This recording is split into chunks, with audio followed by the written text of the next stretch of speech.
You can't take care of other people if you can't take care of yourself. Just try it out, because the worst thing that happens is that you fail. And You need to break out of that immediately. I know if I keep fighting, if I keep looking, that eventually I can make a way and I can find a way to make it happen. The marathon is just about seeing long term, seeing a vision, understanding that nothing worthwhile happens overnight, and just sticking to your script long enough to make something real happen. LT, turn it up, turn it up, turn it up.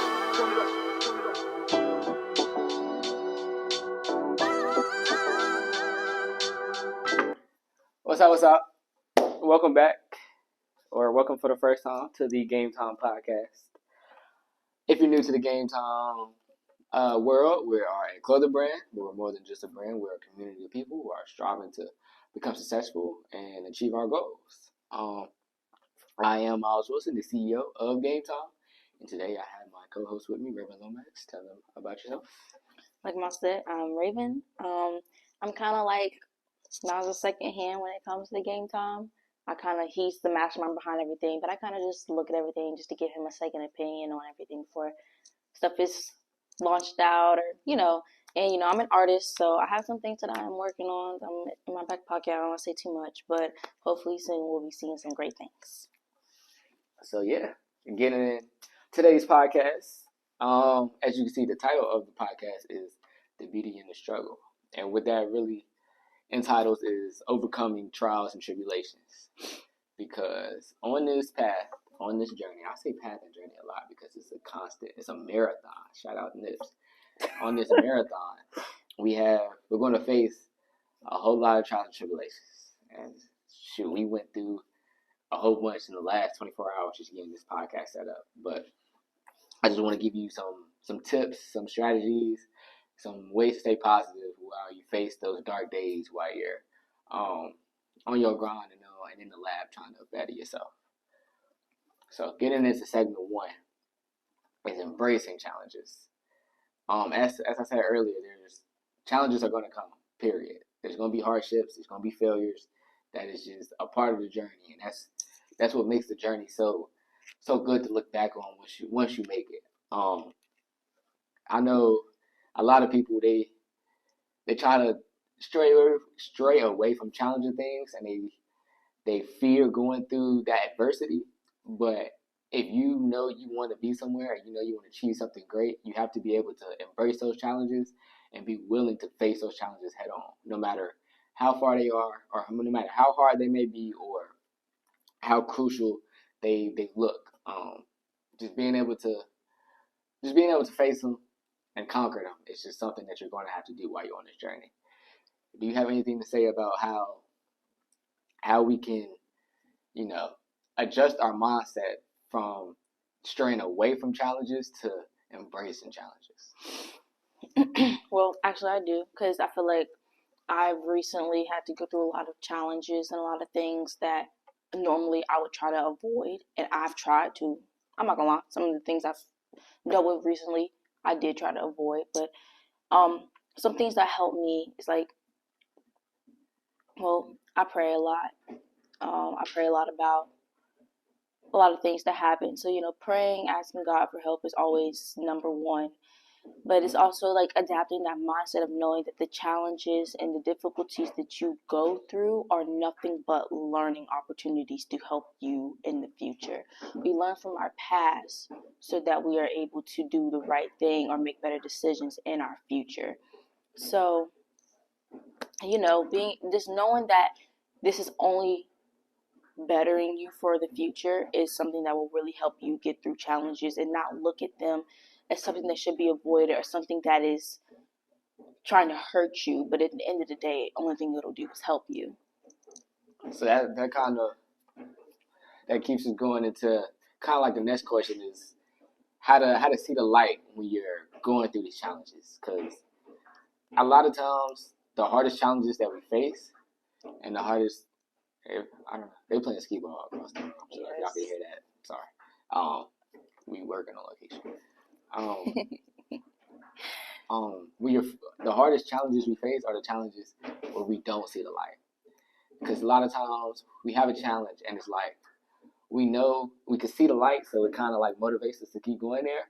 But when we're going through that hardship, those days where it's like there's no getting out of it, those are the challenges and those are the days that you really have to be dedicated to keep on taking that next step and keep on walking and walking and walking until you see that light. Because those are the challenges. Once you make it through, and you could look back through that tunnel, it's like I made it through that, and I kind of sit back and be happy with yourself and satisfied that I was able to get through that challenge. Man, it's all over my face. Go ahead, keep going. So one thing that's also really good is like kind of like what Miles said, when you don't see the light in the challenge and you come out of it, it's growth. Like you see you grow when you see how you fought through something that you didn't see the end of. And that right there makes you a better person, and it helps you so much. It develops who you are as a person in such a positive way when you look back and see the challenges and the tribulations that you came through when you did not see that there was an end. And it helps you to become a better person, and it helps you to become more resilient of things that might happen later on. And it just builds your understanding of how to navigate through certain issues and how to navigate through certain problems. So just to get on a personal level, like one of them challenges that I had to embrace while starting this podcast was finding a location and finding how to do microphones and all this other stuff. Last night I tried to record in a building and they closed early on me. So I'm like, I'm in my feelings. I've been waiting all week to get this podcast set up. I had the perfect room, perfect setup, and I couldn't do it. So then I wake up this morning.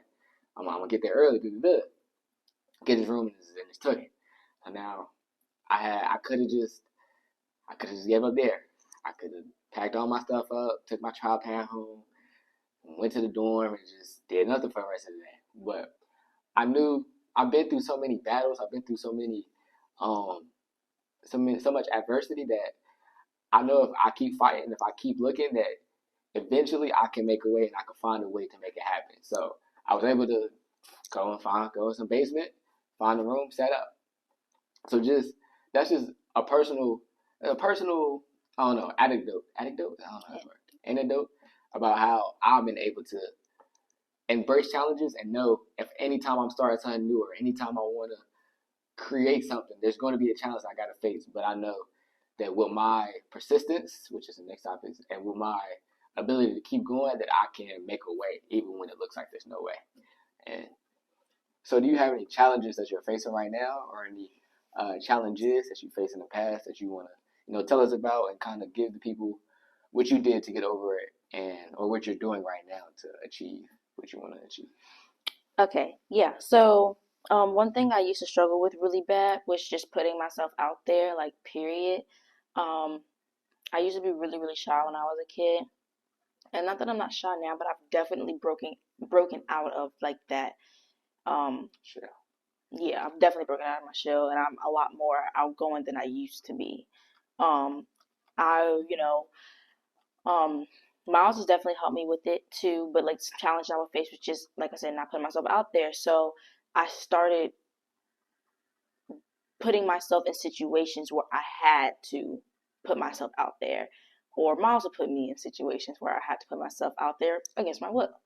Um, with the NAACP AXO competition, Miles signed me up against my will, and I had to compete against other artists and put my art, myself, my talent out there for other people to see and to be judged.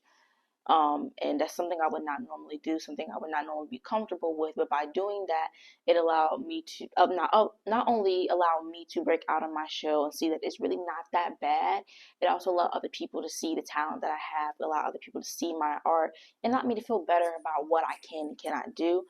I also put myself out there. And I would like to add that her painting that she drew for that competition, she sold for $100 and she won gold and went to Boston for that trip. So, gaining that confidence and putting yourself out there can really reap benefits. But continue. I also put myself out there with running for homecoming queen. There was something I would never in a million years would imagine myself doing, but I remember talking to my sister and was like, I just want to do something different, something I wouldn't normally do. And, putting yourself out there, there's a high possibility that you can lose because only one person wins to be homecoming queen out of a whole bunch of girls trying to even get on the court, So it's just like, seeing, not knowing if people are actually going to vote for you, not knowing how people actually feel about you, having to walk out onto the football field and, put yourself out there, standing on the field, not knowing if you're going to win or lose. It's something I would have never imagined myself going through. And I put myself out there anyway and put myself in that predicament. And it was fun. It was a lot more fun than I thought it was going to be. And, it helped me to really open myself up not only to other people, helped me to learn a lot more about myself and who I am. And it was a great experience. So it ultimately also was great because I ended up winning anyway. So, you know, I did reap benefits of that. So putting myself out there has really shown me that like it's not always bad. It was something else I've done So that yeah, I don't know. that's a Well, he's good. cutting me off. I'm not cutting you off, but that's a good way to show how sometimes the challenges that we're afraid of or the challenges that we fear, once we actually face it, sometimes we see that it's not that bad, or sometimes we see that challenges is something that we enjoy. Like in her instance, she was scared for running, and then she ran again for prom. So like, just being able to just try it out, because the worst thing that happens is that you fail, and if you fail, then what? Like there's usually not many consequences of you failing besides your pride getting a little bit hurt or you just having to restart something. So just embrace those challenges and don't fear the consequence. I even want to break off of what you're saying and even go as far as saying that there are no failures. There are just you just didn't win. You didn't fail, you just didn't win. If that makes any sense. No L's, lessons. Yeah, basically. You can't really fail because you just was a learning experience. And like I feel like losing or winning, not winning, all winning, all of it. They're all experience. They're all experiences for you to learn, so for the next time there's another experience. Maybe you weren't supposed to win this thing. Maybe this loss that you took was something that you were supposed to. That was something that was supposed to help you learn for the next time you need to do it, or maybe it was supposed to be something that was going to lead you into another path. So, don't always be like, oh, that's it, or oh, I failed, because you really didn't. You learned so that you can win next time. Yeah, that's deep. Now we're in segment 2, where we're going to talk about how we can build resilience and persistence to go through the challenges that we face. So, when we struggle with challenges and we face challenges, there are 2 different ways that anybody can handle something. Someone can either, go head on, face a challenge, get through it, or someone can cower from it, run away from it, and just not handle it so well. But that not handling it so well and cowering from it is the exact opposite of having resilience for a problem. So, I know some things that like I've been through, some of the situations and issues that I've been through, I've been through multiple times. There are things that I have struggled with, things that I have had difficulties with, and as the problems continue to happen over and over again, I had to begin to build resilience so that I would know how to handle these problems. Because when a situation comes up more than one time, it's not because the problem is that bad. It's because you didn't know how to handle it the first time to be able to squash it every other time it was faced with you. So, that being said, when you build resilience, it helps you to handle situations and problems so that they aren't as bad when they come again, or they won't ever come back. And, being persistent, when you deal with the issue, you need to make sure that you're trying to fix the situation. You're trying to fix the problem. If you're not persistent in trying to find a solution, it's going to get worse and the problem's not going to be solved and it's going to come back. When you're persistent in trying to find a solution for a problem, it's not going to happen no more. And when you're persistent in trying to make sure that you're persistent with the solution, your problems are going to fade away. Do you have an example for us, Miles, that we can think of where applying persistence and resilience has helped you through a problem? I mean, with growing GameTime clothing, you have to be persistent. There's going to be this. There was. I'm trying to think of a specific example I can give you. Getting pop ups. Getting pop ups is a constant grind. It will be. I remember. Shout out to Flycoast. He got my first pop up, which was great, and I saw that was the way that I needed to go. But when I have to reach out to different companies, different events, and ask, hey, can I be a pop up? Hey, can I get a pop up? And you get so many no's and no's and no's and no's and no's. You have to be able to be persistent enough to keep on asking, not knowing if that next one is going to be a yes, or not knowing if that next one is going to be an opportunity to another one. Because one example of that is I asked Big Shots. Big Shots. I've been doing pop ups with Big Shots for a long time, and I ran into a situation where I was unable to attend one of their tournaments because they had another vendor going up. But for that whole week or for that whole month, I've been thinking that I would be going to that exact pop up. And the day before, they was like, "Hey, I'm sorry, we can't let you come for X reason." Right? That moment, literally, I got the call saying I couldn't do it. I had two choices. I could be upset because I just spent the last 48 hours pressing, staying up 3 o'clock in the morning pressing. I did all that for nothing. Or I could have been persistent and asked somebody else for another pop-up or something like that. So I decided to, be persistent. I called Jason Lane, who is another connection I've been able to make. I called him, and literally an hour later, I was able to set up another pop-up at the Roanoke Valley View Mall. So just having that mental to where it's like, okay, yes, this did not go my way, this failed. Being able to be persistent to continue to keep looking for new opportunities or looking for somebody else to say yes, that's just something that you have to have if you want to make it far in whatever you want to do. But another thing of staying persistent, the AC just turned on, if y'all can hear that, I don't know. Another thing about staying persistent is taking care of yourself, self-care. I'm not perfect in this field. This is not my I'm not gonna say my best thing. It's something that I'm working with right now. A lot of times when I'm facing something and I'm getting all these no's, my instinct is just to, I ain't gonna say shell off, but I put myself last, and I put whatever I'm trying to accomplish above myself at times, which it's not always the healthiest thing for me to do. It can hurt relationships, and it hurts myself personally because I'm not in the best mental state. So I'm trying to start practicing, okay, taking time for myself and understanding myself and understanding why I feel the way I feel and how I can use these feelings to help build myself up first so that I can attack whatever I'm trying to attack in the most effective way possible. If I'm attacking it in the part where I'm hurt or attacking the part where I'm like just in my feelings, then I'm not really attacking that problem. I'm attacking myself, and I'm just trying to make this be like, look what I did, guys, look what I did, and I'm not happy with myself. So just being able to practice other self-cares where I'm listening to music and I'm understanding myself, understanding what I feel so that I can be 100% myself while I'm going through these challenges. It's just another thing that I know as this black man, we got to be able to understand how we feel so that we can really give our 100% to wherever we're doing. But that's a big part of being resilient, I think is what you were trying to say.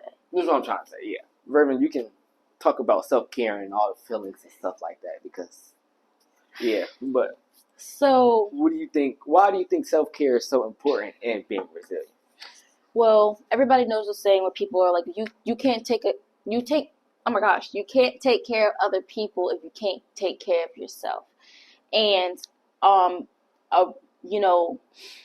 a reflection of who you are and what your mental state is the things that you are able to produce. So when you are not in the best headspace and you are not taking care of yourself and you are not mentally right, the things that you are producing, the things that you are creating are going to be a reflection of all the things that you are feeling in your mental. So if things are not going right around you, and things that you're creating and things that you're trying to step forward in are not going right, and everything just seems like it's falling apart and it's negative, it's more than likely because your mental space is the exact same way. So by taking care of yourself and making sure that you're right and you understand who you are, what you want to do, what you believe in, your morals, your beliefs, you're then able to then create things that are a reflection of the positive things that you are and the healthy mind state that you're in. You can't, like a lot of things we've been talking about, you can't stay motivated if you're mentally not there. If you can't be persistent if you're mentally not there. You can't remain resilient to other problems if you are mentally not there. Having a positive mental state is the starting factor of anything when it comes to just starting a business, starting a YouTube channel, starting a podcast, or even just getting up out of bed in the morning. Something as simple as that is not possible without maintaining a healthy mindset. For sure. For sure. For sure. So with that being said, another thing that I like to say is kind of like with those moments of you being far away, or you feeling like, you know, your head's not right, you don't feel confident in yourself, you don't feel like you're able to do it, and you're trying to be resilient and you're trying to show resilience. Something that I think that is I can relate to, not can relate to, but something that I think can connect it to it is like the moments when I feel like that, the moments where I feel lost and don't feel like I have a point, is those moments where I feel like I've strayed away. I ain't gonna say strayed away from God, but just not been in His Word or been in His, feel like I'm in His presence. And it's like, this is just one tip that I could give to y'all. When y'all feel lost or y'all feel like y'all don't know where to go, y'all don't feel where y'all need to be, turn to God, because every time I've been lost or every time I feel like I'm not doing anything or just straight, is those moments where I feel like I'm not connected to God. I'm not reading His Word. I'm not watching my sermons, not doing my devotion. It's like clockwork, honestly. And then once I'm able to look back at myself and look back and be like, this is why you're not happy right now, bro. You're not in His Word. You're not doing what He tells you to do. And then I get back to His Word, and it's like I'm in my groove. I'm in my momentum. I'm cruising. I'm getting stuff done. Stuff is working out in my favor, and it's just seamless. But not to say just because you following God and you're in His Word that your life is going to be perfect. It's going to be rainbows and sunshine, because that's not how it works. But personally, for me, when I'm straying away from God, my life is just not the greatest. That's just a personal tip for me. I hope all y'all can turn to God, because He will help y'all be resilient and achieve whatever y'all want to achieve. But yeah, that's just my 2 cents on it.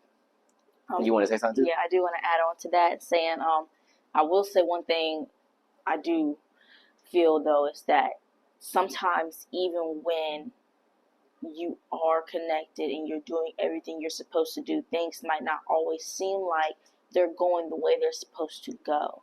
But don't fear, because by still having that connection and do everything you're supposed to do does not mean that everything necessarily is going to start going right, but it's going to give you the tools that you need to get through the situations when they're not going right. And always know that when things don't seem like they're going right, that's just God pushing you into a direction for things to start going right. So when it starts feeling like it's going wrong, just know that it's about to start going right. For sure. Sunday we had my grandma's pastor, when she was going up, the person who married my grandma, he came back, and his whole point of the sermon was when your plan is, hold on, what did he say? When it seems like your plan is folding, when your plan, what you thought was going to happen, is not happening, is not working, what that really means is God's plan is unfolding. Yeah, man. That's a good one. So when you said you were gonna do X, Y, Z, I said I was going to freaking, I don't know. That's just, I'm trying to think of something. I don't know. A lot of times, example with the podcast I just said, my plan was to go to North Carolina and do my pop up, and my plan literally folded right in front of my face. But that wasn't the end of my story. That wasn't the end of my chapter. God was really just unfolding a bigger plan for me to have, and the plan unfolded. I stayed in Roanoke. I did my pop up in Roanoke, and in my Roanoke pop up, I got to meet an owner of another company, and I've now made another connection with that company. So it's like, though my plan folded of going to North Carolina, God's plan unfolded right in front of my face for me, so another thing can prosper out of the work. So God's good. God's great. Boom, boom, boom. All the time. Getting into segment 3. It's 12 rounds. I titled this 12 rounds just to connect it to how long the journey is. So we forget how long it takes to get to where we want to be. A lot of times we got this goal in our mind and we're like, okay, next week I'm gonna have the goal. And then next week we don't have the goal and it's like, well, this is it. So I just like to really stress, because on social media it's get abs in 2 weeks, or how to make $1 million in 1 month, and things like that. And that kind of feeds into your subconscious, to where it's like you're working, and then once you get knocked down in round 4, you're thinking like, this is it. He did it in 6 months, and I'm at this for 5 months, and I ain't got it yet. But we gotta remember, there's 12 rounds. Yes, I got knocked down in round 1, got knocked down in round 3, got knocked down in round 6, but it's 12 rounds. You gotta keep fighting until the final round, until you come out on top. So I just thought that was a cool little analogy for you to think about, and for you to chew on the next time you feel like you got knocked down. But just remember, it's only round 5, bro. Get up, keep fighting, because you never know how this thing's gonna turn out. 12 rounds, keep fighting. You got anything to say about 12 rounds? Do you like 12 rounds, or is this stupid? It's actually a great I came up with it. Sorry. That's a great analogy. You get knocked down, you keep on getting back up. Until the very last round, because it's not over until it's over. So for segment 4, we're going to be talking about asking for help. Now, I know a lot of people struggle with asking other people for help or assistance when they are dealing with something, or when they're struggling. And I am here to tell you that you need to break out of that immediately. Because we as people cannot always do everything on our own. You're going to need help sometimes. It doesn't matter if it's from another person. It doesn't matter what it is from. Help is going to be needed throughout your whole entire life. And that's not a bad thing, because sometimes that help that we got is what we needed to push us to the next level. And when you ask for help, that does not take away from all the work that you've done. It doesn't take away from your accolades and your hard work.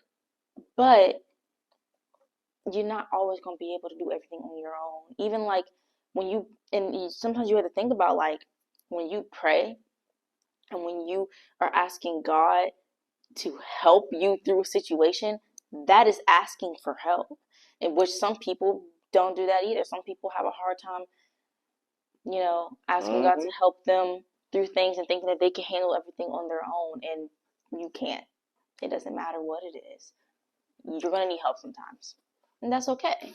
Sometimes we need help. But the more you try to do everything on your own and bite everything off and put all these things on your plate, you're gonna drop everything. Everything's gonna be all over the floor and all dropped, and you're gonna have to go back and try again. But when you try again, make sure you ask somebody to come and help you carry all those plates over to the table, so you're not dropping everything and everything makes it to where it needs to be. Yeah. This is one. And again, this is a transparent podcast. We're honest with each other. We tell each other our failures, our weaknesses, our strength. This is a weakness of mine. I ask for help. I don't know what it is. It's just, I do not like asking for help. I feel like I can do it on my own. I can get on my own. I got it on my own. I can keep on getting it on my own. And I don't know if it's I don't feel like I'm someone who has a whole lot of pride, but I feel like this is a prideful thing that I do all of the time. It might be, I don't know if I'm the only one. I doubt that I'm the only one, but shoot, we was at Walmart and it's this big old refrigerator we're trying to carry, and like my mama asked a stranger to help us get the refrigerator in the truck. I'm like, I just felt we get this feeling of inferior when we have to ask somebody else for help when it's like you don't need to feel that way. Like at the end of the day, if somebody is willing to give you a lending hand and help you put the refrigerator in the trunk, it doesn't make you any less of a man because you did so. And I believe, like me saying that, I can't even tell you I 100% believe that. Like I feel like I still get on my own, but it's just something that I'm working towards today, just to ask for help.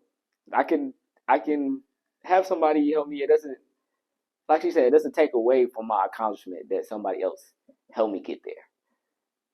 It's just personally, if I get on my own, That's what I'm trying to do. This is, I don't know why that's there, or how I got there. It's just something that I'm facing. I'm trying to get over. But the first question I got here is, how has your inability to ask for help hurt you over the years? And it's my my it's I'm gonna say it's a blessing and a curse. The ability to not ask for help. I've been able to accomplish a lot of things with no help. So that's like further handicapped me because I feel as I could do anything with no help, which in reality is untrue. And who's to say if I were to ask for help on some of the things I've done, how much more I could have grown or how much bigger I could have gotten if I was able to ask, hey, you do this for me, or somebody else. You feel me? Just how much how much less work or how much more I could have focused on what I'm great at, and other people helped me with game time. It just could have grown so much more to a bigger platform, or not even with just game time, but just anything in general. But yeah, that's just one way that I feel like my inability has hurt me over the years. Is I've just not been able to grow as big as I probably could have if I were to have more people with me. Um, I don't know if this is something that you struggle with, asking for help. So I don't know if you want to answer this question. If you, Um, I have had experiences where I probably should have asked for help with things and I did not because of my pride and because I felt like by asking for help it would make me look less of or less than. And in those situations, I needed help. I needed help. There have been a lot of situations that I probably should have asked my parents for help with things, and I didn't, and I couldn't do it. There's situations recently that I felt like if I'm going through something, I can handle everything on my own. I wanted to handle everything on my own. I felt that me being older now, me being in like almost basically an adult legally. I mean, not all the way. I'm still learning things, but me basically being an adult, I can handle my own problems and handle my own situations. But at the end of the day, I realized I could not, and I had to ask for help. So I definitely have had my fair share of times where I tried to avoid it, and I end up having to anyway, or I didn't, and things kind of fell apart. So we all struggle with it, even if we understand that help is not bad, or help is helpful, and help is not a sign of weakness. I I know. think, I think like a lot of times when I'm in a spot, it's not that asking for help is a sign of weakness to me, but if I'm in a spot where I need help, that means I'm in a weak spot. So me asking somebody, "Hey, I need help," tells them that I'm not capable of doing something. So I feel like that's the root of it all. Now that I'm sitting back thinking of it, because I'm like with homework, shoot, this math calculus, like I ain't gonna say I'm scared to ask for help, but like I'm at UVA with all these smart kids. I feel as if I'm the black kid that's asking people for help. It's like, oh, he don't really know what he's talking about. But in reality, they're probably going through the exact same things I am. They probably don't know what they talk about neither. So being able to reach out and be like, hey, I need help on this is not me it's not me saying I'm at a lower spot than them. It's just I'm in a spot where I need help, and that's okay. I think it's okay. It's supposed to be okay. I'm just still struggling to say it out loud because it's like I don't need help, but it's something that It's a process. it's a process. Because the next question is, how do you strive to overcome this inability? And I'll be like, I feel as just first acknowledging it, acknowledging that you struggle with ask for help, and then acknowledging that it's okay to ask for help. And just when you're in those situations, not in every situation, because I know that I'm not going to ask for help in every situation, and you don't need to ask for help in every situation because as we're growing up, you need to handle stuff on your own. But I need start off with small stuff. Asking help for homework is something that I can easily do. Doesn't hurt my pride as much as asking for help with something larger or something like that. And then, Also, go ahead. like something that will help you overcome it is understanding that you're not going to be good at everything. Which I think I'm great at everything. You're not going to basketball, football, math. Let's see. Everybody has strengths and weaknesses. Sometimes your strengths are other people's weaknesses, and sometimes your weaknesses are other people's strengths. And once we understand that you might not be good at everything and everything might not be your speciality, then it will help you. It will help you to ask for help a lot more because this is like if I know an example. Miles had like a project one time in his English class, and he had to draw a movie poster, and he can't draw. He's not good at that. He's not good at art, but I am. So that's my mentality, man. I don't know. Keep going. Because he's not good at it, he came to me and asked me to help him with his assignment. Gladly helped him, no problem. Same with me. Miles is good at a lot of things that I'm not good at. He's good at math and he's good at fixing things. So there have been multiple things where if something broke or something I need to be fixed, I would ask Miles to do it for me because it's just something I'm not as good at, that he is better at than me. So it's just like sometimes we need that help, and that's not to say we can't build skills in some areas that we lack them in. However, until we get there, we ask people who do have those skills to help us out.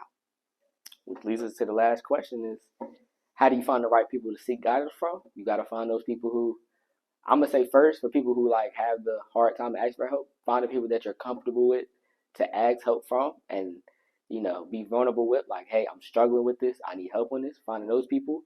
And then once you get confident enough to like ask people for help, you get to just looking for people who share the same morals as you, are in the places you want to be, and you go out to them and you're honest with them and you say, hey, this is what's going on. This is what I need help on. So yeah, just find the people that are good people you're comfortable with, and people who have shown that they can be helpful to you, or not just like, don't really have any experience in what you're trying to do. That's what I would say to, finding guidance and finding people to ask help from. Yeah. So around episode 2, another great podcast. I hope y'all are loving these podcasts. If y'all are hating them, y'all are getting more. You don't have a choice. So yeah, in conclusion, today we talked about many things about how to overcome the trials and tribulations while you're on this path to greatness. Brief overview. The first one, embracing challenges, man. Challenges are going to come. Face them head on. You got this. The next one, staying resilient and persistent. They're not personality traits. They're something that are gained over the years of putting in hard work. And once you show that you can do it once, you're almost eager to show how much more you can do. You can just challenge. You end up challenging yourself to be like, oh, I want to do something even more challenging, so that I can show that, oh yeah, I'm persistent. I got this. Right. Segment 3 was more of just like a cool little analogy with 12 rounds. You feel me? It's boxing. Just keep fighting. You fall, you get up. You fall, get up. You fall, get up. There's 12 rounds. Just keep fighting to the end. And the last one is ask for help. There's going to be trials, tribulations where you struggle, and it's okay to ask for help. It's okay. It is. It's okay. It's okay. That's okay. But yeah, it's really okay. Ask for help, man. It's something that we get through. So yeah, not to wrap it up, but remember, there's beauty in the struggle, man. Ugliness in the success. Um, it's just, you're gonna struggle, but you gotta find the beauty in it, man. So yeah, episode 2. Thank y'all again for tuning in. If y'all stayed to the end, y'all are wild. Y'all watched, 30, 40 minutes of this, of us talking. Hopefully y'all are inspired, y'all motivated, and y'all click off this YouTube video and y'all go start something new, or y'all go embrace that challenge that you've been running away from for months now. Hopefully y'all go and achieve that, and y'all don't just next video and y'all watching Mr. Beast video. Hopefully, you feel me? Hope y'all go do something after watching this video. But yeah, don't forget to subscribe to GameTime for more inspiring content. And as always, there's never a better time to start than now. Gone.